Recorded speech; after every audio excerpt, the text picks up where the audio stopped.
All right, all right. I am so happy to do this podcast here today. So today we're going to have Steven Jaggers on here. He is the founder of Somatic Release Breathwork or Somatic Breathwork. And what it is able to do is reclaim the nervous system. And if you follow him or if you haven't yet, be sure to check him out, Steven Jaggers and then Somatic Breathwork on Instagram.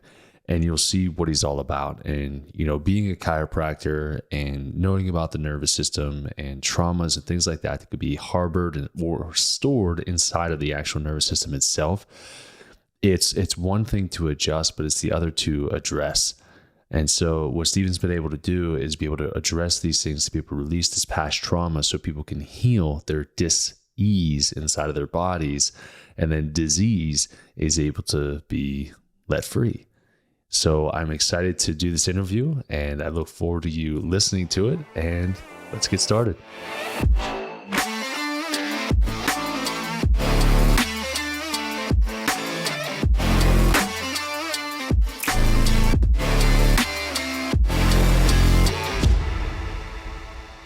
Welcome everybody to the Jacque Show. This is Steven Jaggers, founder of Somatic Breathwork, the one that I'm telling you about here. So Steven, thank you so much for joining us on the Jacque Show today, man. I really appreciate you being here.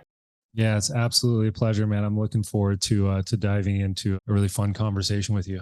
Yeah, and it seems like our circles were kind of intertwined. And I remember when I met you but didn't meet you, I saw you. It was Regina's birthday party last year. We had just moved to Arizona. And I saw you walking around. I'm like, who's this guy? Because I was one of the only other guys at Regina's birthday party. Who is this guy? And then after the party was over, Regina had brought you up. And then since, Megan my wife has done some training with you. So our circles are pretty awesomely intertwined. So it's really nice to get this time with you here today.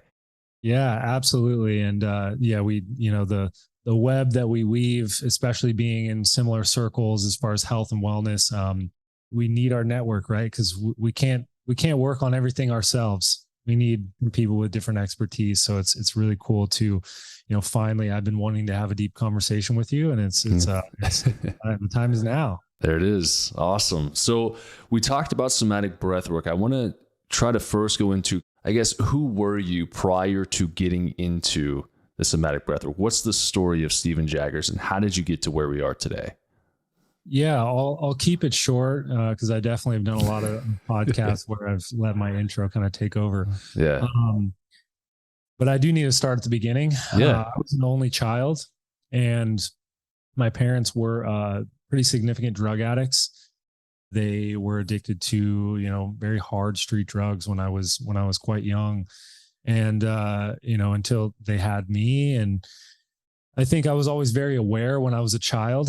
I was always very sensitive. I didn't know exactly what was going on, but I was aware that something was off, especially as I got a little bit older and started to see other families and how they work. And I watched my parents switch from and got clean from these hard drugs to switching over to prescription medications. And I kind of watched this cycle of them going to the doctor every couple months and switching the medication that they're on, and still kind of battling with this anxiety and depression and bouncing back and forth between the two. When you are a child, you are sensitive, and your nervous system is just picking up on everything. And, I was always very physically active. I was always the kid running around outside, skateboarding, playing basketball. I played so many different sports. I was always very physical. And it took me a while to really understand why I love that. But, when you are doing physical activity, you're in your body, you're in the present moment. You're not thinking about what's going on at home. You're not thinking about what's going on in the future. So I always just loved being very physically active. But I also was just fascinated with psychology and what kind of made people tick and why people deal with different certain mental struggles. I watched my parents struggle mentally for a long time. And so after high school, I didn't know exactly what I wanted to do, but I was fascinated with physical therapy. I went to school for physical therapy. I studied kinesiology. And then at the same time, I was taking classes in addiction psychology as well. I couldn't decide if I wanted to go down the mind route or I wanted to go down the physical route. And I was actually never the greatest at sort of studying from books. It was very hard for me. I definitely had ADD. And so I ended up dropping out, and I just took like maybe 2 years. I got a corporate job. I worked as a human resources executive for a microchip company. I was wearing a suit and tie, 9 to 5, 20 years old, making good money, but seeing the same patterns within, a lot of older people that had been working a job for 15 years, prescription medications, and balancing through this anxiety and depression, so I ended up, a couple of things kind of led me into, I guess you could call it a sort of spiritual awakening, or a sort of consciousness awakening, becoming very aware of myself. I was doing jujitsu at the time, and I had one of my jujitsu mentors he was a wizard, and he was planting seeds within me. And he was talking about, energy and chi and all of these foreign terms that, I had stumbled across a book because I had started having lucid dreams, which was a very interesting phenomenon. And that kind of led me into a couple books called, one was Journeys Out of the Body, which was talking about the energy systems of the body. And then that caused me to want to study traditional Chinese medicine and Ayurveda and all of these different sort of Eastern understandings on the mind-body system. And I found a holistic school in Tempe called Southwest Institute of Healing Arts. And I was like, okay, well, let me just go back to school and become a body worker, because I figured that it'd be cool to learn a skill that I could use where I don't need anything else besides myself and another person. Yeah.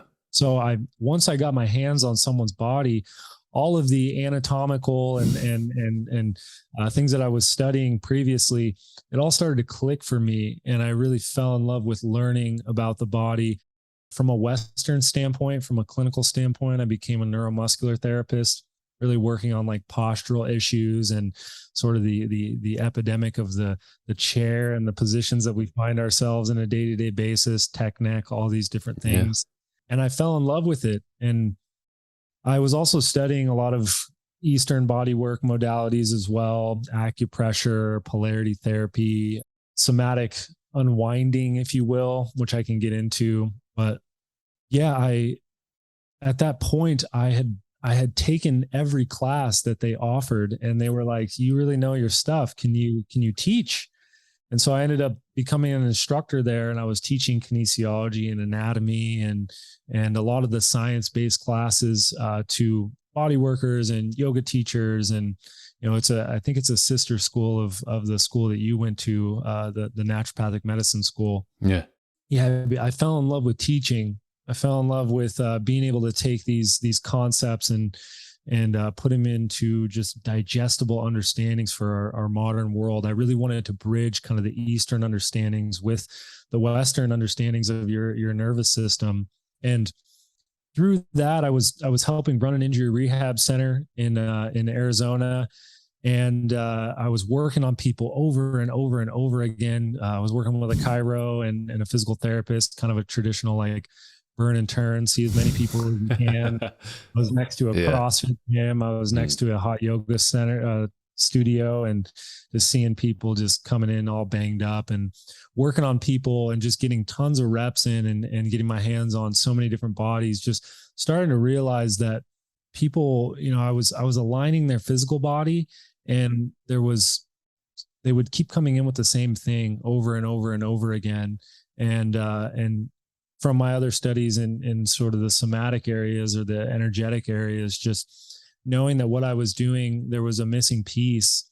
And I was just searching a lot through, I got into psychedelics, if you will, and different plant medicines, and explored that for myself for a little while. And I ended up working for a nonprofit organization called MAPS, which they are responsible for sort of the clinical studies on different psychedelic medicines in conjunction with psychotherapy. And thought I wanted to go back to school to become a psychedelic psychologist, if you will. Yeah.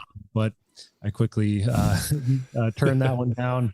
But in 2017, I worked the psychedelic science conference, and they had people from all over the world, anyone from scientists to lawyers to practitioners.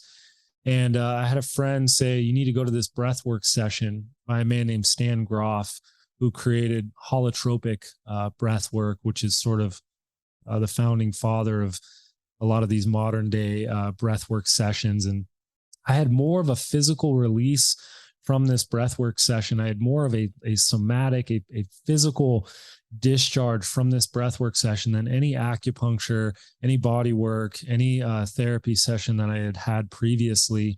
And I had sort of released physically, tears, yelling, different emotions moving through me that I haven't let myself feel.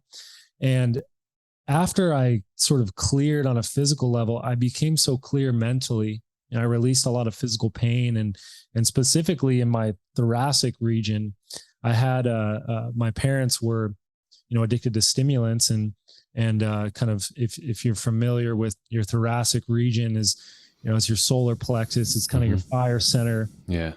People that have issues in that area usually have maybe have an addiction to stimulants, and so I had found out that I had some fusing in my thoracic spine. Okay. And through the breath work, I ended up kind of releasing and I felt a pop in my spine during the session, and emotions started flooding through me. And then I became so clear mentally after I had that release, and I had realized that, I had actually been a breath worker before I was a body worker. And I see this with almost anybody that's working with humans. You actually are a breath worker. Even if you're a chiropractor, you're a breath worker, because if someone is holding their breath, your breath controls the state of your nervous system. And if somebody is in a contracted state, if they're in a defensive state, whatever you are doing with them is probably not landing with them because they are fighting off whatever you're doing. So kind of unconsciously or subconsciously, I had saw myself, always utilizing the breath with all the body work techniques. So I became fascinated with different breathing techniques and combining those with some of the physical body work techniques that I was doing and the coaching that I was doing with people. And I just started to see the work that I was doing was landing a lot more. There was more sustainable change. And there also was this profound emotional releases that were happening. And I went to study lots of different types of breath work, from sort of a yogic path, pranayama, to Wim Hof, to holotropic breath work, to like performance style breath work, which is oxygen advantage. And there's so many different types of breath work out there, and they're all utilized for different things. But I became fascinated. So I started combining breath work with body work and also some guided like NLP, verbal dialogue cueing. And at that point I had been doing a bunch of sessions, and I had a woman ask me, she was actually a therapist, and she was like, "Hey, when are you going to teach what you do?" And the light bulb clicked on from teaching previously. And I was like, I know how to make a lesson plan. I know how to curate protocols and that whole thing. And then from there, it's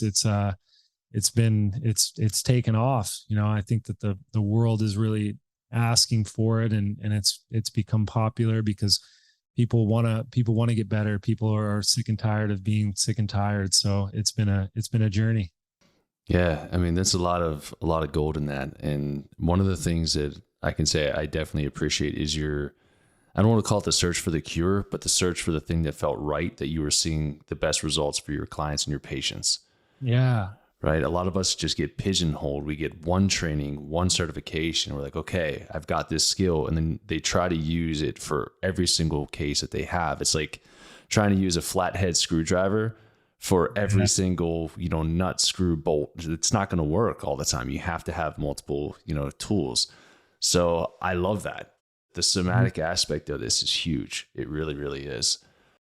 Yeah. And even with somatic breathwork, or any modality, if you will, nothing is ever a cure all, right? You need to draw from different resources, for lots of different things. And, I know that there was a point where I was actually thinking about becoming a doctor or a psychologist, and the amount of student debt that I was going to incur, and then like not being able to necessarily charge insurance. And I know a lot of clinicians that have been my friends, doctors, psychologists that have incurred a ton of debt. They end up being pigeonholed and not being able to practice other techniques because they need to make money. And then it's that's a whole different other route. Yeah. But yeah, I appreciate that, brother. Thank you. Yeah, absolutely. Yeah. I know there's certain cases where, I don't adjust as much as I used to adjust, but I do know that, one of the clinics that I was in, we saw over 3,000 patients a week when we were adjusting. So that's why I was kind of like smiling a little bit when you said you got your hands on people. And, when we were going through chiropractic school, there was different type of body work. There was network spinal analysis that people would do. And then I would see people like twisting, turning, just going nuts on the table. I'm like, what in the world is that? And at the time I was too naive and really probably too scared to really go into that and understand what was actually going on. But when you would go to adjust certain people throughout school, or when I was in practice, we would call it muscle guarding, where you would go to like adjust somebody's neck, or you would go to adjust their spine, their thoracics, and their muscles would just tighten up. Holding pattern is another. Yeah, right. And so you would try to adjust into that, and it would be painful for the patient because they're fighting you, you're fighting the patient, and what they weren't willing to receive the input that you were trying to give them. And now looking back, being, I would say, more evolved, I'm starting to understand more of these things. I'm like, man, this is why I wanted to have you on the podcast. It's like my patients need to hear that there's more out there, because I think trauma, I would say the past 2 or 3 years, is something that I keep seeing with, I would say about at least 85-90% of my patients, is hidden trauma that just keeps popping up. Absolutely, man. And it's definitely, the word trauma, I think, is growing in a lot of popularity for sure. People are starting to understand what it actually means, but it is something that we need to define. There's capital T trauma, which is like really intense situations, car accidents, those sort of things. And there's like little T trauma. But at the end of the day, in my teachings, you could replace the word trauma with stress, because, and I'll define it and use my definition, which comes from Gabor Mate, which he's incredible as far as addiction psychology. And if you guys want to learn more, you can go to him. But trauma and stress are not the things that are happening to you. It's what's happening inside of you based on what's happening to you. So it's not the event, it's not the interaction, it's what's happening inside of you based on those things. And meaning that it's subjective. What's stressful to me might not be stressful to you, based on your capacity and your resilience and your sort of nature and nurture, how your default setting of how you were born into the world, and then also like the experiences that you've gone through. And so it's subjective. So we can never say like something very small could have been very traumatic to some people, and something very major might not have been as traumatic. So it's subjective. And we need to understand that the big thing, and I can put it in simple terms for people to understand, is that we are animals, and we have forgotten that we are animals. And there are certain animalistic processes that have been cultivated for thousands of years of evolutionary biology that we can't bypass. We've become such a mentally dominant culture that we analyze things and we look at things under a microscope and we compartmentalize, but we can't bypass the nature of our being. We can't bypass the nature of our body and how that's been cultivated for thousands of years. You aren't necessarily your chronological age. I'm going to be 31 in a couple weeks. But I'm not actually 31 years old. I'm actually ancient, because I came out of my mom, and she came out of her mom, and she came out of her mom. And so our nervous system, the electrical system of our body is actually a process that's been cultivated for thousands of years, and it has certain processes that it needs to go to discharge stress and to discharge trauma that we have weeded out of our culture because we become so mentally dominant, and we've forgotten kind of the natural intelligence that our body naturally tries to do to release a lot of those things. Yeah, it's like we become too domesticated. We become, and there's another conversation that we become very fragile as well. I mean, as far as like just exposure to the elements, exposure to the sun, exposure to heat, exposure to cold. We live in these, we live in boxes, we sleep on boxes, we eat our food from a box. Stress is the number one killer, but it's also the number one thing that allows us to grow. Mm-hmm. There's hormetic stress that is very healthy stress for our system. And so it's just the types of stress that we're going through right now, our body has not been designed for. If we just look at the way in which our world has changed within the last 10 years, 20 years, 50 years, we're not designed for answering emails 24/7 and for answering text messages and for a lot of these chronic stressors that really take a toll on our mind body system. And we've weeded out a lot of the healthy stressors in our life as well. Yeah, it's a lot of it's to comply to what society deems as like the new normal of things. So, it's normal to have cell phones. It's normal to have computers. It's normal to work a desk job. It's normal to shut off those emotions. And it's like we were born many, many years ago with it was like a tree with many, many branches. And then each technological advance, boom, a limb goes away. Boom, another limb, another limb, another limb. So we're starting to lose the mindset of, hey, we need to get back to nature. We need to get outside. We need to get away from this.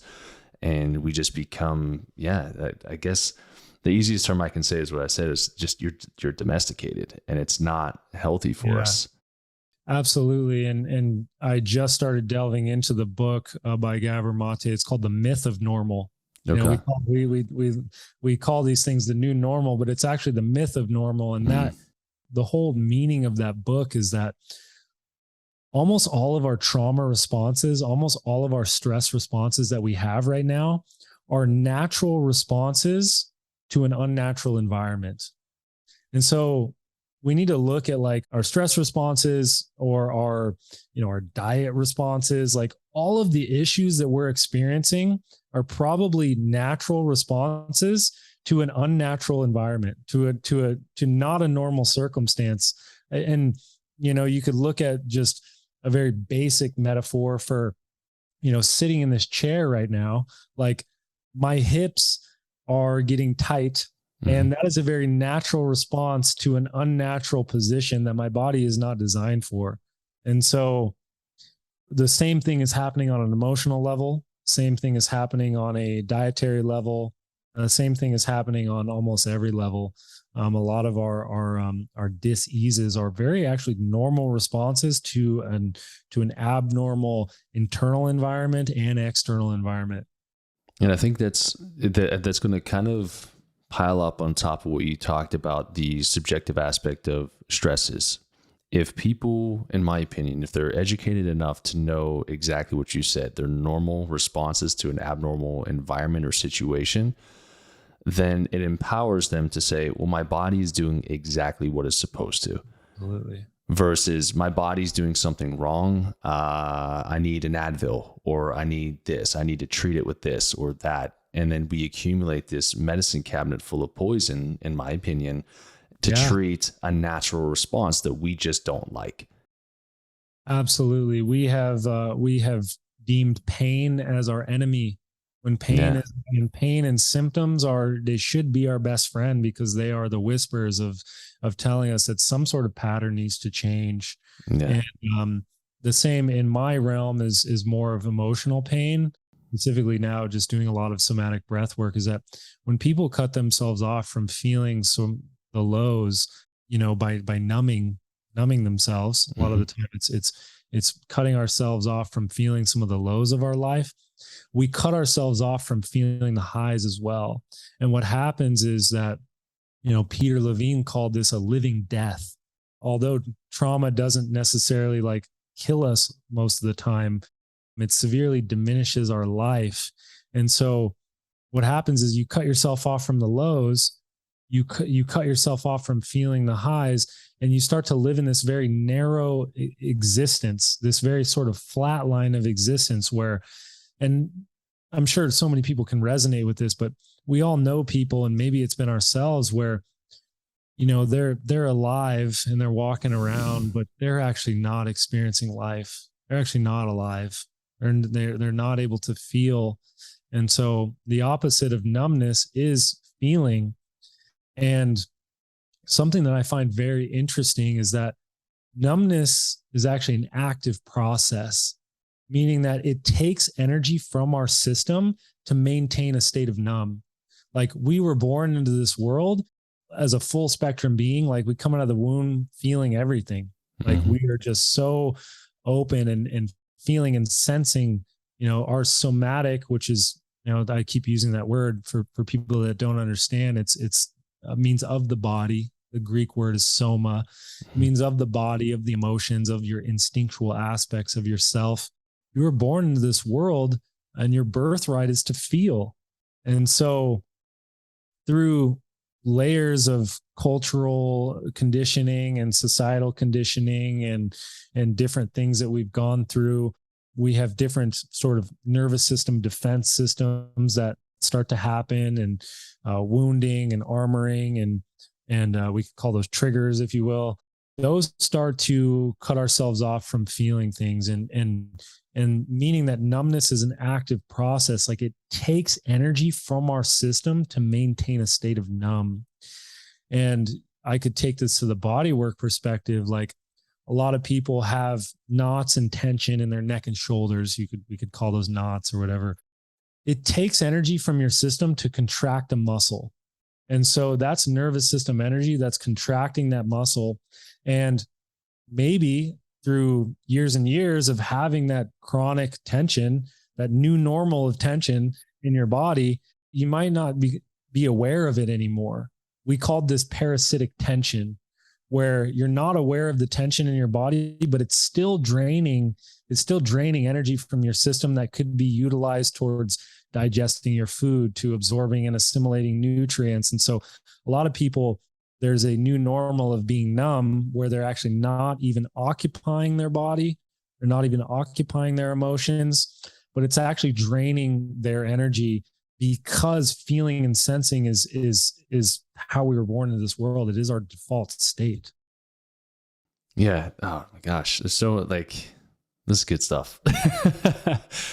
With how, because we talked about the somatic, the soma, the body, holding emotions, storing the energy of things.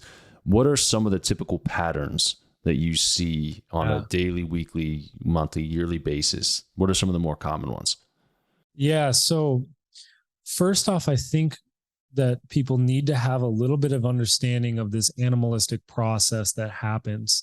We could take, for example, like if someone were to break into your house right now, like if someone were to break into your room, you would first have an instinctual response, and you wouldn't be thinking.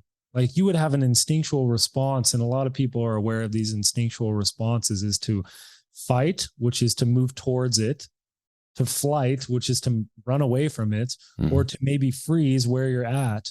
And that's not happening on a mind level, because it would take too long for us to think about that. That intelligent, very intelligent process has allowed us to survive. And so that's the first thing that happens. And then after that sort of instinctual response, that very intelligent defense system, then you're going to have an emotional response. And that is a chemical cocktail, very powerful cocktail that's sort of pushed through your system of adrenaline and cortisol and all these other catecholamines. Glandular secretions. And that's still not happening in your mind. It's happening in your body.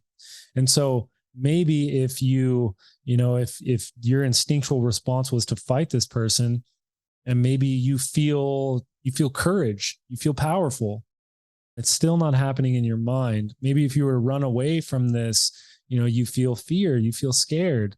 That's a powerful emotional, felt sense that's happening in your body. It's not happening in your mind. Only after that whole scenario goes down do we start to create a perception around it. And so our story, our mental perception happens after the instinctual and the emotional response. And maybe the story that starts to cement is that, if you fought this person, maybe you fucked them up. Sorry for cussing. You're good. Maybe you fought this person and you took them down. And then the story and the perception that starts to play in your head is that, okay, I'm courageous. I'm a hero. I protected my family. And then that's the perception that you start to view the world from. Or maybe you ran from this person and maybe the perception is that I'm not safe in my house anymore. The world's out to get me. And so that's the operating system that you're going to start running on a mental level.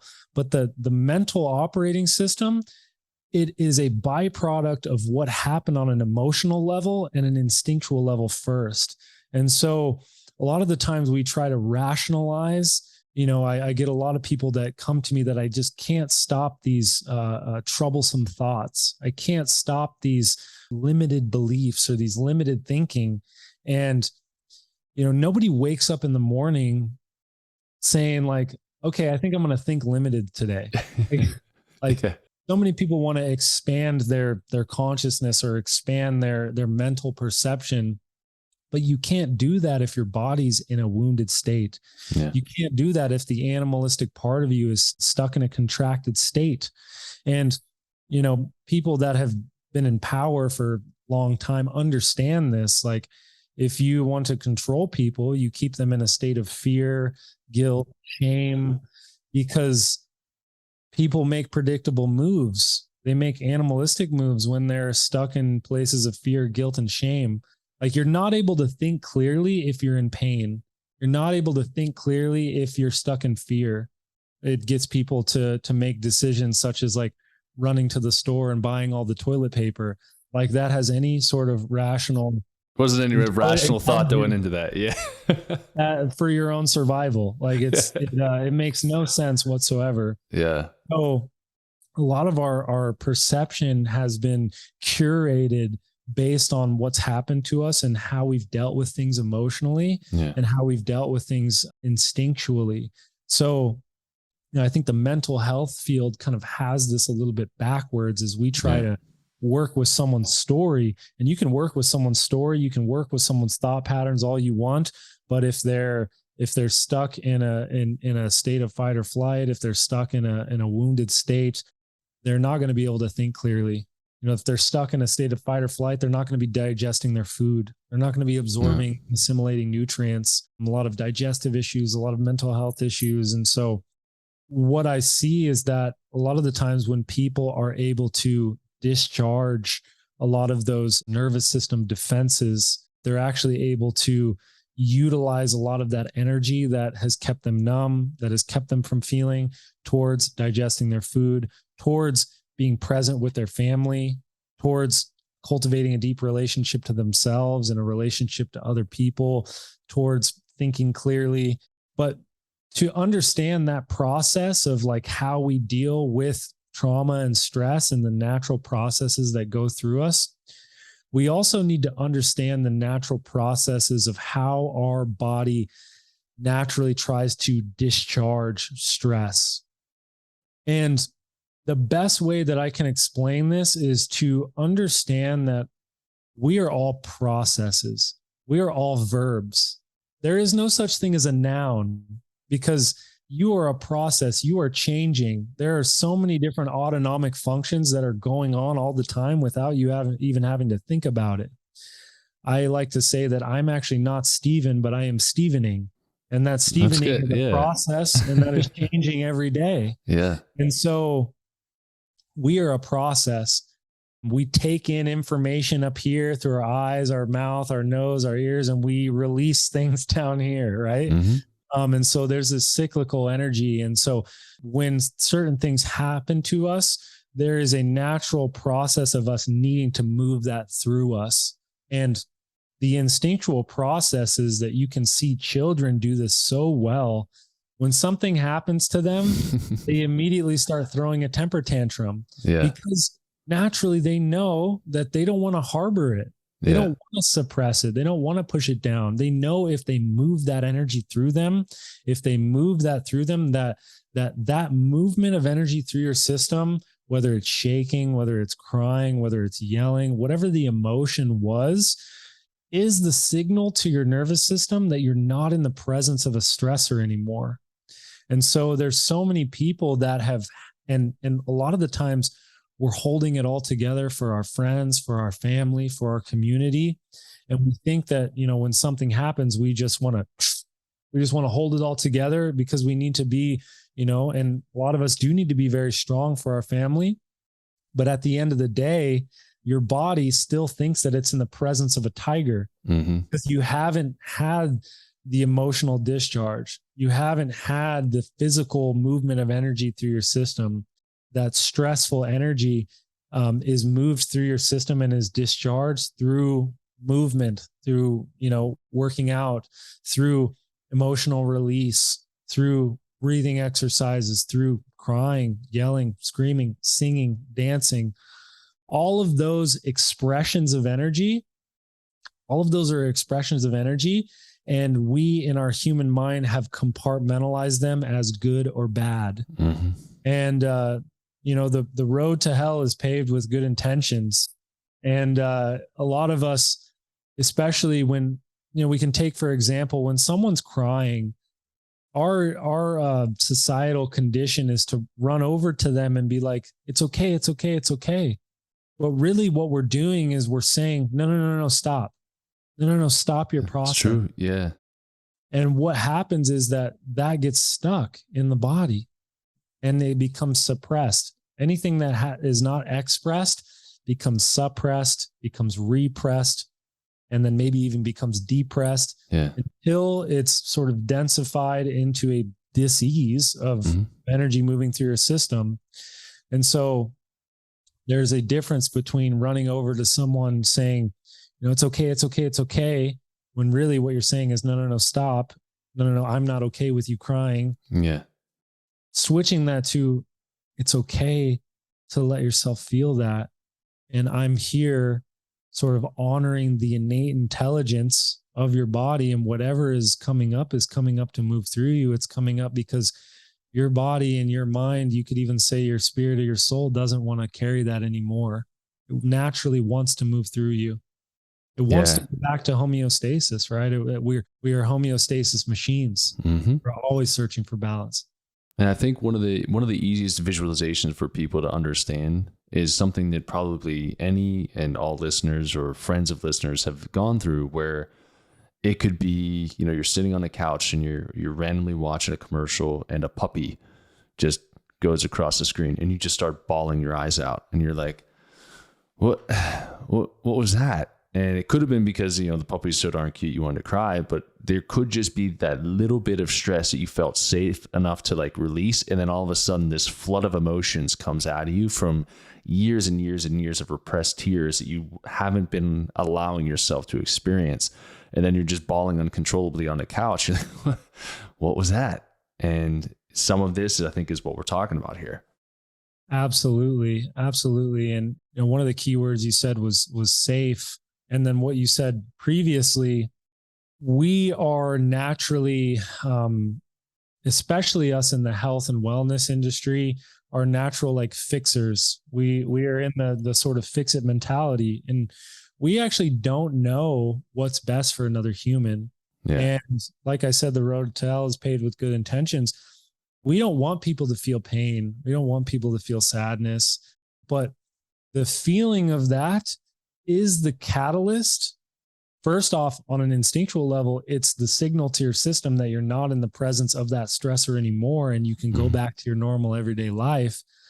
There's lots of videos of animals where something stressful happens to them and they immediately start shaking or making sounds or breathing heavily. If an animal did not do that, it basically is stuck in this defense state. It's not going to survive for very long. Yeah. not going to make it out in the world for very long. So the same thing happens to us as humans. But as far as like healthcare providers, or even just humans in relationship with our family, with our friends, we have agendas for people. We don't actually know what's best for them. And a lot of the time, feeling the pain is the necessary thing to actually, and feeling the emotion is a necessary thing for them to move through it. Like, we could take, for example, the epidemic of like painkillers in our society, like the opioid crisis. I mean, if I was working a desk job for 40 hours a week and I was sitting in a chair and I had a boss that was just hounding over me, like, I probably would want something to numb me from the pain of my existence, right? I probably would want to, like, as soon as 5 o'clock hits, like, have a margarita, something, Yeah. I would probably want something to numb me from the pain of my existence, but feeling the pain of my current reality is probably going to be the thing that gets me to change. It's probably going to get me out of the soul sucking job and make me want to make a shift in my life. And so there's necessary things that we need to feel that get us to make change. Like I said earlier, pain and symptoms, we should be listening very closely to those things, because those are giving the answer to us. And there's more intelligence in your body than your rational mind could ever even fathom. Like, if your mind had to be responsible for the beating of your heart, for the repairing, like, if your mind had to be responsible for repairing your cellular tissue, like, we'd all be fucked. Yeah, we'd have giant holes in us. We're like, oh shit. We've labeled the mind our sort of ruler, and the body is just something we need to feed it and clothe it and like put food in it, when actually really the body is the most intelligent thing probably on this planet. Yeah. And we need to listen very closely to what it's telling us. Yeah, that was one of the things where, I don't remember if we said it before we hit the record button or not, but if any doctor ever tries to say they fully understand the human body and every single little piece about it, they're lying to you. And even to me, the next level is, if I fear that there will one day be a man or a woman who figures it out, because as soon as man figures it out, we're fucked. Because then they're going to try to change, alter, and do anything that they can for our body. And it's just going to continue to disrupt our innate intelligence until we literally all die, because this is how we were born. This is how we were created. That's my fear. And I think that within that, they actually didn't figure it out. Yeah. Well, they mapped the genome and they're like, ah, shit.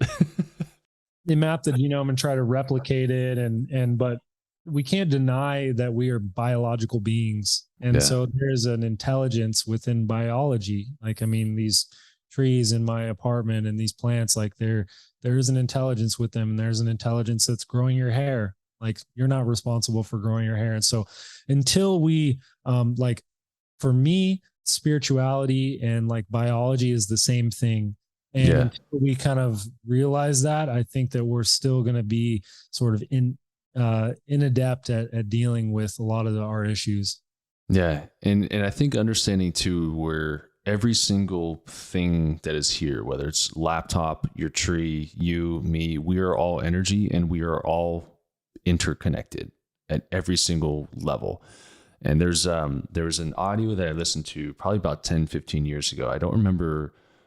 I think it was Dr. Richard J. Santo. He's a chiropractor, but he was talking about an adaptation that was taking place to trees. And they found all these deer that were just dead, just lying down, no mauling, no marks of any type of, attack or anything happened, but deer were dead for miles and miles and miles. And they're like, what in the world is going on? How are all these deer dying? So they went around taking like samples from plants and trees and stuff, and no anything. They couldn't figure it out. And then a reporter took a newspaper and smacked the tree. And then somebody was like, well, let's take a sample of the bark after we smack the tree, and it turned into poison. So the deer were eating the tree. The tree's innate intelligence created a poison which killed the deer, and then the tree was able to communicate with trees for miles away to produce the same poison to kill any other deer to protect itself from being attacked. Like, that's how interconnected we are. And to think that we aren't, I think, is incredibly foolish. Absolutely. Nature operates off open source information, which is the opposite of trademarking. Yeah. Like if I find a new adaptive response to something, like, we're innately wired to share that with our community, to share that. And I think that one thing that I'm really trying to get across to people is that, like, stress, trauma, these things are guaranteed in our life. Like, they're guaranteed in our life, and they're a question to your organism, and they're a question to your being. And the question answered is a new adaptive response, which creates growth. Yeah. The question unanswered is symptoms. Yeah. And we will continue to see symptoms until we find a new adaptive response. And once we find a new adaptive response to whatever the stressor that we went through, it is nature's way to share that open source with everyone, right? Yeah. I think that, you saying that, we are intrinsically connected to all things. And I think that the reason why we do this sort of work to begin with, I ask myself all the time, like, why do we do this work to heal, or to heal relationships, to heal our body, whatever it is? It's to heal connection. First off, it's to heal connection to ourselves, to actually start to be able to remember. And that word, to remember, is to put the pieces back together that are already there, because we are disconnected to each other, and we're also disconnected inside. We're very disconnected to our body. Through doing tons of body work, like, I would press on different areas in people's body, and they're not even aware of that part of their body. They're like, oh, there's some pain over there. Like, I didn't even know, that's so tender. They're not even actually even occupying that part of themselves. Yeah. And so there's a disconnect, there's a dissociation from the mind to the body. And that same dissociation is mirrored through a lot of aspects through our life. Like, the cells in your body know that you're intrinsically connected to all of life on this planet, and that if you dump poison in a river halfway across the world, eventually that water will make up the bodies in your children's children. And so your body knows that we're intrinsically connected, but our mind does not. And there's something very interesting that happens with technology. There's something very interesting that's happening right now. And that's, we can look at our phones and we can see something that's very tragic going on halfway across the world. And innately, we know that we are intrinsically connected to these other humans. And I think inside of us, we know that we want to help our brothers and sister humans, but can we do anything in the moment? There's probably nothing that we can do in that moment. Right. And so there's sort of a trained dissociation that happens because our nervous systems are designed to deal with our immediate reality and what's in front of us. When we're looking at things that are going on halfway across the world, and we've only been able to do this like in our recent human years, like a sliver on the timeline. Yeah.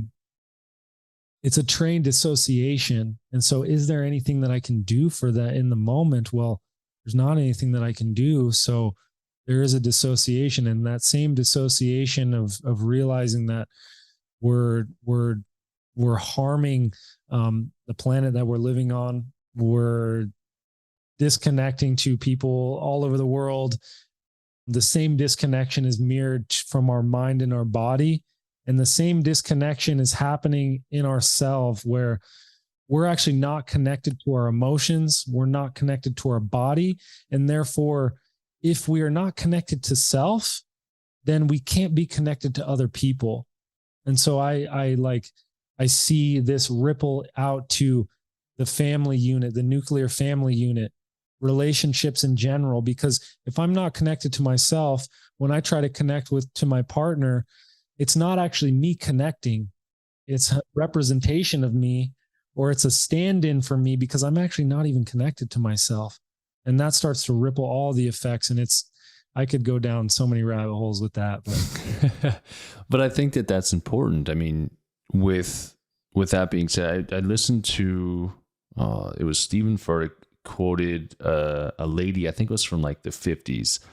And I don't remember the exact quote or who it was, but she had mentioned something about like our heart is only able to handle so much at one time. Yeah. And it's because we're used to being in like smaller tribes where we would have like 10, 15, 20 people. And so we would only have the problems of like 10 to 20 people that we would be surrounded by. And so we could usually help each other out, and we can make it through as a unit. And now we're just guzzling information from everywhere, and we're feeling this sense of disassociation or lack of empowerment too, where it's like there's nothing I can do. And then it just lowers your level, because then you have some shame, then you have some guilt, and it's these low vibrational words that you keep placing upon yourself, or like, I feel guilty, I am guilty, I'm shameful, and you're claiming the I ams, and then the body just continues to go down. And then since COVID, I've seen a great awakening, people just hating their jobs. And some people are stepping into their purpose because they've been zombies for their whole lives. And then you will see other spouses who will be like, well, I'm still content here. And then you'll see that representation of that spouse, because they're not connected, trying to communicate with a higher evolved being. And we're seeing people split. Yeah.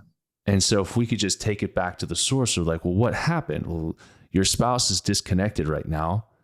They're not all put together. They're not even in there anymore. They're not who they used to be. If we could just put them back together and allow them to bring into feeling again, we can save relationships, we can save marriages, we can save further trauma, because it creates this neuroplasticity where our brain, if we go through a divorce, we have the wirings of what does it take to get a divorce? And then you bring that into your next relationship, and you're looking for those same things. And when you look, you manifest, because you're putting the energy out there, and it's like a boomerang. You throw it, you're going to get it back. And if you don't heal that trauma that caused that relationship to fall apart to begin with, you're going to carry it into the next one. That's just my take on it, but I know you know more on that. We will repeat it until we complete it, you know? Yeah. It's a concept called reenactment.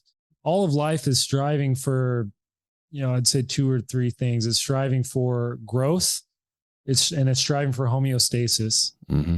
So when something traumatic happens to us, or we have this sort of defense system, or we have this circumstance that was the short definition of trauma is too much, too fast, too often. And so just the amount of information that we're taking in on a day-to-day basis is traumatic to our system. But remember what I said is that trauma is actually growth. And so as right now, I think that we have a massive opportunity to grow from it. It's going to require a lot.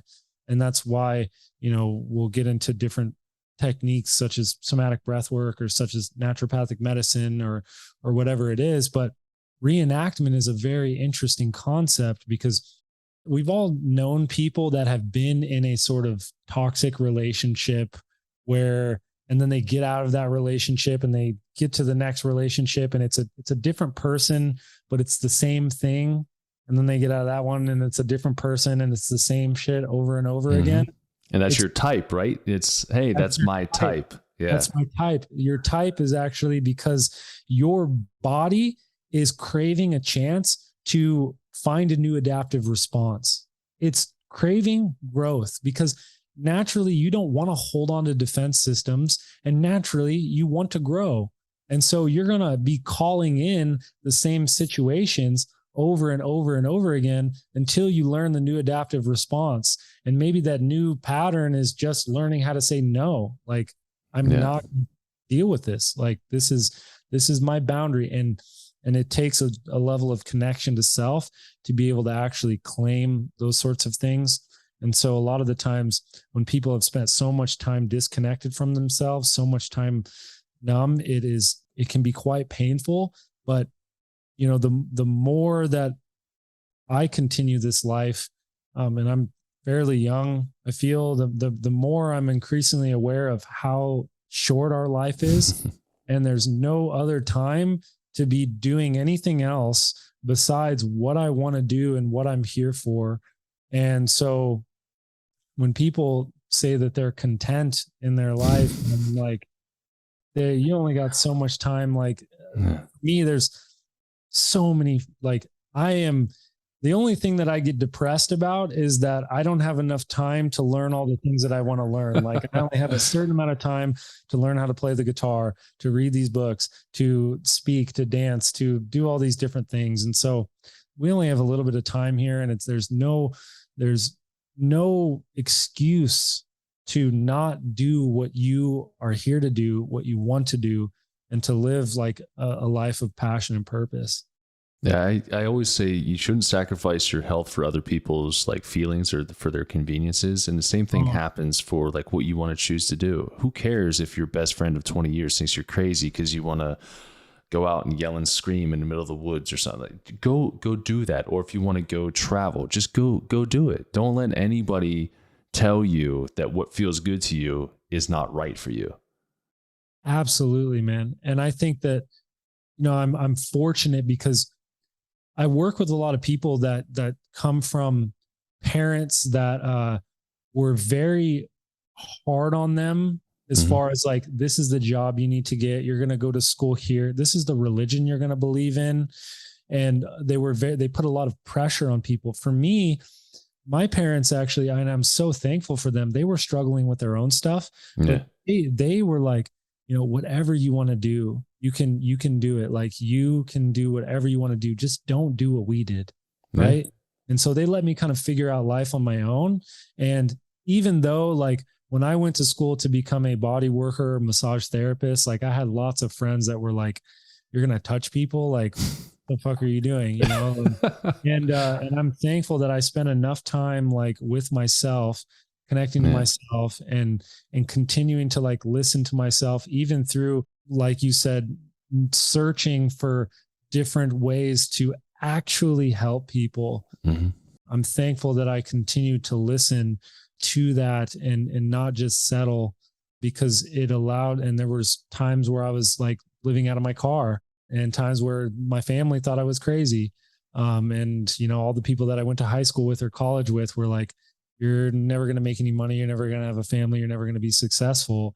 And right now we have over 500 practitioners worldwide, and we've helped over, I would say we've had probably just shy of like 1 million people that have done our online sessions. And I've had messages come in that, say that this saved my life.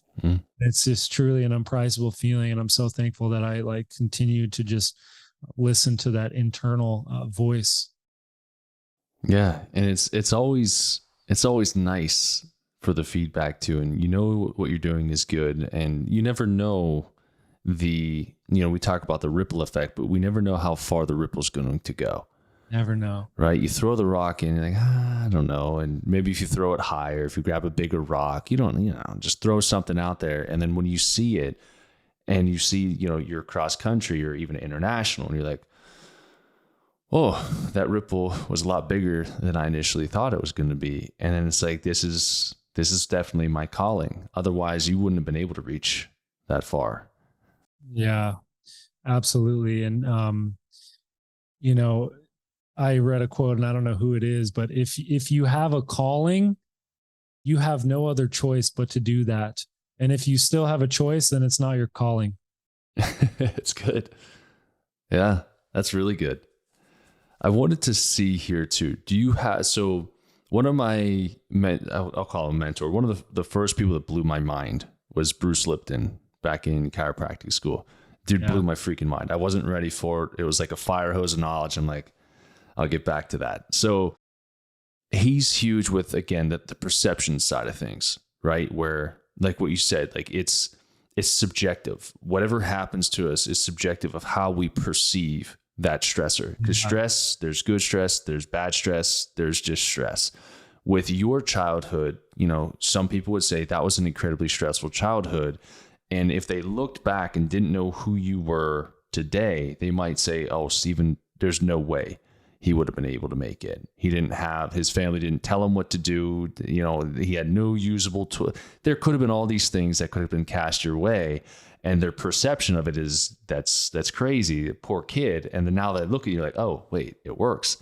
Versus the way my family raised me was the exact opposite your way. Like my parents, I've been able to work through some stuff. Like my dad was like, it was very achievement oriented. I was loud, I was obnoxious, I was crazy. Like I got labeled all these things, ADD, didn't get medicated for it, beat the crap out of a lot of people, got into street fights, and just love fighting and hurting and yelling and screaming and all of this stuff. I got hit with wiffle ball bats. I mean, anything that was usable to get spanked with, I got it. Yeah. And when I'm in that moment, right, my perception of it is like, my parents are terrible. I can't stand my parents. Like, this is bad. I can't, it's horrible. Now, having grown up and seen who I was and what I was doing, I'm actually at a place where I have a new perception on it. I retrained myself, and actually I'm in a state of being grateful. Yeah, it sucked at the time, but those things I feel were necessary to get me on track to be who I was called to be. And my dad was actually one of the big ones to do that, because I remember sophomore year of high school, he's like, you got to figure out what you're going to do with your life. And I was like, I'm a sophomore in high school. Like, I have no idea what to do. I'm going to go play football on Friday. Like, that's all I got. And he goes, I don't want you working for anybody else. I want you to be your own boss, because I don't want you to end up like I did. And I'm like, okay. So I went to chiropractic school, got into bodybuilding and stuff. And now here I am. And those words were something that were very profound to me that helped me on this journey. So going back to the perception piece, do you do work with people as well, where when you're doing the somatic breath work, do you help them to change their perception or swap out their perception filter to have an actualization of what's truly going on? Yeah, it's a great question. And Bruce Lipton absolutely was he was a massive influence on me as well. So within somatic breath work, like, there's a certain process and flow that we kind of go through. In the first half of somatic breath work, like, we are spiking someone's nervous system. Like, we are breathing heavily in and out of the mouth, which is actually not how you should be breathing in your normal everyday life. Like, you should be, you have a nose for a reason. Like, you should be. But if I was like being chased by a tiger, how would I be breathing? I'd probably be breathing like, yeah. So we are sort of mimicking a stress response in the system. And the same thing could be said for like dry needling or acupuncture. We're creating a micro trauma, which initiates a healing response, right? We're bringing awareness to a certain area. And so in a safe container with a trained practitioner, we can spike your nervous system, and we can take you into a physiological state of stress, which gives you, and a lot of the times it will bring up a lot of the undigested or unprocessed emotions that happened when you were in that stress state previously. And so it gives the animal part of you a chance to discharge, a chance to release, a chance to move those emotions through in a safe way, supported by somebody. And so once we spike someone's nervous system and they have an opportunity to discharge, a lot of the times they become clear. They see clearly, or maybe that doesn't necessarily happen. Maybe they just have this powerful release. Well, once I spike someone's nervous system, I want to show that nervous system how to drop back into a relaxed state, how to regulate itself. And so I will have people switch to in and out through the nose and starting to elongate their exhale. So we spike their nervous system, and then we start to send them into a relaxed state. But while I'm sending them into a relaxed state, I'm cueing them to create an elevated emotion or an elevated sensation. A lot of the times when people have let themselves feel pain or sadness or anger, they have the ability to actually feel good afterwards. And like for anybody that's listening, like, think about the last time you had a really good cry. Like, you're probably like, wow, okay, I feel a lot better, right? Because you're feeling, and feeling is actually alive. Like, to become sensitive is to become full of sense. It's to become full of sensory awareness. It's to become more alive. And so when people discharge or let themselves feel the lows, I want to show them how to regulate their system. And now I want to sort of fire and wire an elevated emotion. And the more that, because a lot of the times people actually don't let themselves feel good. Like a lot of us aren't even okay with letting ourselves feel good. And I can definitely attest to that. Like my life is really, really incredible right now. I have an incredible relationship. I have an incredible team for my business. Everything is so good. And I catch myself like almost like in this armoring phase of like, oh, when is the shit going to hit the fan? Because it can't be good for this long. Right. Yeah. And so training people to actually breathe in and cultivate a positive emotion, if an elevated emotion. If you're familiar with Joe Dispenza's work, he's definitely an incredible mentor of mine. Creating that elevated emotion, that positive feeling, the ripple effect that has on a physiological level, it fires and wires a new emotional pattern. And once a sort of mind body, we could call your organism a mind body organism, like you can't separate the two. Right. Once you've sort of experienced, and the more you experience positive emotions, your being knows that it's accessible later on. And so it becomes much more of your default state. And that creates like a sort of magnetism in your life. You become such a happier person to be around. Like not only does it have a positive effect on your immune system, a positive effect on all the other functions in your body, it also has a positive effect on your relationships, your relationship to self, your relationship to other.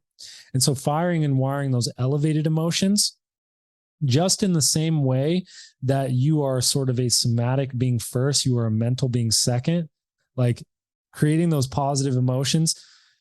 Once a person starts to feel safe enough within themselves, they start having access to more joy. They start having access to more love. And so the story and the perception starts to mirror that. Your nervous system is an antenna. Your thoughts aren't happening inside of your head. They're happening out here. And the state of your antenna is going to be what your antenna is picking up on. If I'm in a contracted state, I'm probably going to be picking up on contracted ideas. If I'm in a state of fear, I'm probably going to see the world as a very scary place. If I'm in an expansive state, if I'm feeling love, if I'm feeling elevated emotions, I'm probably going to be picking up on elevated thoughts and more of an expansive perception in the world. So really, I deal with elevated emotions and firing and wiring that on a somatic level. And then after, we can start working with, perception. But a lot of the times I refer that out to more of a mental health specialist, coach, psychologist. Yeah. I'm glad you went into the depth of the somatic as well, because it's not like there's a lot of different breath works and things that are out there that people are doing, but it's not all the same. And the somatic release of things, in my opinion, is one of the most powerful, because you're able to move through and process through these emotions. And I know from, the previous conditioning, where, men, especially, you brought up the sensitive being full of sense. Men are told that they're not supposed to be sensitive. It's a sign of weakness, when in fact it's a sign of full expression of oneself. And so I'm curious, do you ever have men who are just trying to fight while they're in the middle of breath work, like trying to fight the response? And if so, how do you usually kind of come and not confront it, but help them move through that? Yeah, this is a very nuanced question, and it speaks to the aspect of like what you just said, is that there are so many different types of breath work out there, and a lot of them are good for different things. And a lot of people, like, it's just like any sort of doctor. It's just like any sort of body worker. It's just like any sort of therapist. There's a big range of people that really know what they're doing and people that don't know what they're doing. It's very, very powerful work.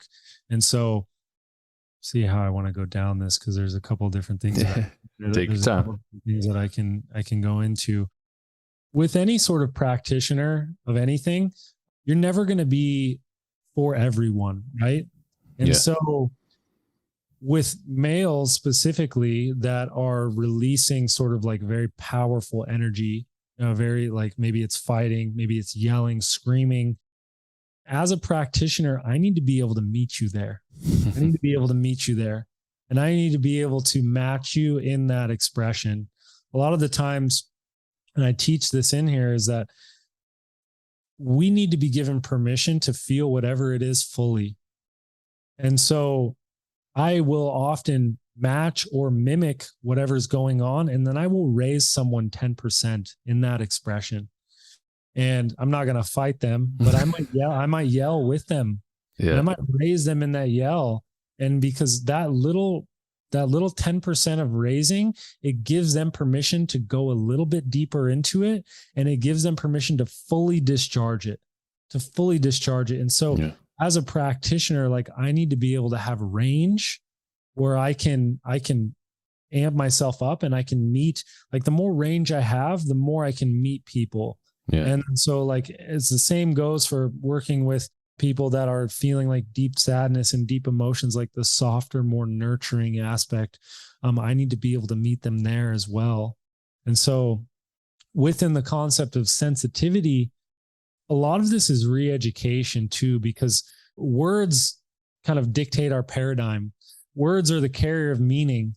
Like, I would say the word sensitivity, I could say that word and you could say that word, and we have different sort of definitions behind that word, right? Yeah. I could say the word love. You could say the word love. It could mean something different. Or God, it could mean something completely different to me than it does to you. Yeah. A lot of the time we're assuming that we're on the same page, that we're in connection, when really we have different definitions of the term. And so I have a massive practice of defining words with my clients, defining a lot of the terms that they're using. And that's one of the most powerful things that you can do in your relationship, is to, and in your friendships. And as someone that's working with another human, if someone says they want success, well, what does that actually mean? Someone says they want love, what does that actually mean? Or if someone says, like, I don't want to be sensitive, well, what does that actually mean? Because the word sensitive in our culture, it has barnacles attached to it. And one of those barnacles that are attached to it is that it's weakness. Yeah. But if we look at ourselves, if we look at men were probably the most sensitive. They were the most sensory aware, because if we were hunting, we were probably so attuned to minute details in fluctuation of our environment. Like, we would know if a twig was, like, just slightly broken off, right? It would give us, we would have to be sensory aware and sensitive to what's going on internally and externally. And so we were fully alive, right? We were full of sensory awareness. And even in this just shows you how much of a mental world we've become, is that when we say, like, something makes sense to you, well, we think that okay, I can wrap my head around it. If something really makes sense to you, it makes sensation. It means that I am connected to the senses that are going on inside. And there, like I said, there's more intelligence in your body than your mind could ever even fathom. You could study a book and try to wrap your head around things, but until you've actually walked it, lived it, and, like, felt a sensory experience of it, it doesn't make sense to you. Yeah. I love it, man. I love words. I love breaking down words, man. It's fun. There's a book that I have. I don't think I have. I'm trying to look on my shelf there. I pulled a bunch off, but it was it's called it's by Dr. Tennyson. It's Conscious Language, the Logos of Now. Did you ever see that book? I have not. I would be into it though. It's really nice. It's like the power of the words, and it basically talks about parasitic language. So the things that we say to each other, what those mean, and then how to reframe and restructure that. It's a pretty easier read, but it's also kind of heady at the same time. I think you would probably like it, but I'm going to write that down as soon as I get off. Yeah. So, but yeah, I mean, I've been, like, periodically steeped in some of this stuff. And one of the things that I was doing was I was originally starting to spread myself too thin, especially when we moved to Arizona. Like, we learned all of these new things that weren't really, prevalent on the East Coast. And when we came out here, I'm like, oh my gosh, I got to learn all these things, but I can't. Like, physically, I cannot possibly do more than, in my opinion, I can't do more than possibly doing. So it's nice to be able to find people like yourself who are, a trainer, you have courses, you train other people to do it, you practice this as well. And then, like you said, to be able to have like a referral network of people, whether it's a therapist to send people to, I think it allows us to be incredibly good at a particular set of skills, and then delegate to somebody who has that same level of qualifications in a different area. Absolutely, man. We're not, and it takes the pressure off of us because we're not for everyone, and it takes a village. It really does. Yeah. And I've gone down that route of trying to work with everything, and it'll just burn you out. But yeah, we do train health and wellness practitioners. I have a lot of different people that come to us. Breath work is something that's, it is, the breath, your respiration is kind of the bridge between your mind and body because it controls your nervous system. So I have a lot of mind-centered people that come, psychologists, coaches, mental health professionals, and I have a lot of physical, body-centered people, chiropractors, body workers, physical therapists. There's lots of different ways to utilize this. So we run in-person trainings. We have online trainings. We also, if you just want to experience it, we run Zoom classes every other week, and we have lots of different in-person classes as well. And I think I'm in Austin now. I was in Arizona for a long time, but our next in-person training is in Phoenix, Arizona, in December. So maybe this will be out by then. I think it probably will. It will be, yeah. But yeah, so if people are looking, whether you're in Phoenix, or I've had patients actually fly into the area to work with certain other people's, whether it's for like a plant medicine or a release like this. But if you're in the area, then definitely, how can somebody reach out to you? How can they find you in these list of events? Yeah, absolutely. Somaticbreathwork.com is probably the best place. You can check us out on Instagram. It is at Somatic Release. You can connect with me personally at Jaggers, Jaggers. And that's probably the best way. We have some stuff on YouTube as well. Kind of spreading ourselves around everywhere, but probably Instagram and our website is the best place to get a hold of us. Yeah, well, I appreciate it, man. And honestly, I appreciate what you're doing because it's hard to find good people, especially in the realm that you're in and that we're in. So, anybody who's looking to have a profound experience, I urge you, try to get here in December, whether it's for a training or try to get an in-person or virtual. And I know that you have practitioners all over the place, that can also help facilitate that. So don't be a stranger to this as a man. Don't be afraid of it. Don't be afraid of stepping into something you may not be consciously aware of, but it is an amazing way to up-level yourself, and it brings you to a new level of awareness that I think we are all screaming to get to. Yeah, the world is asking for it. And I will say one last thing is that not only is it a powerful sort of stress and trauma release modality, but it actually becomes sort of a personal development modality as well that can really help you to find clarity in your life and to find connection with self and connection to others. So I know that that's what we are all intrinsically wanting inside. Yeah, the connection piece. I'm thinking from the symptomatic piece, I'm like, all right, well, definitely anybody with adrenal issues, cancers, like I'm going through the list of like who would be a great fit for this, but really any health condition, whether you feel completely optimal or not, can benefit from this. Just go and experience it would be my gently aggressive push. Appreciate that, brother. Thank you. You bet, man. Thanks for being on here today. Yeah, it was a pleasure. It was a great conversation. Looking forward to doing it again soon. Absolutely.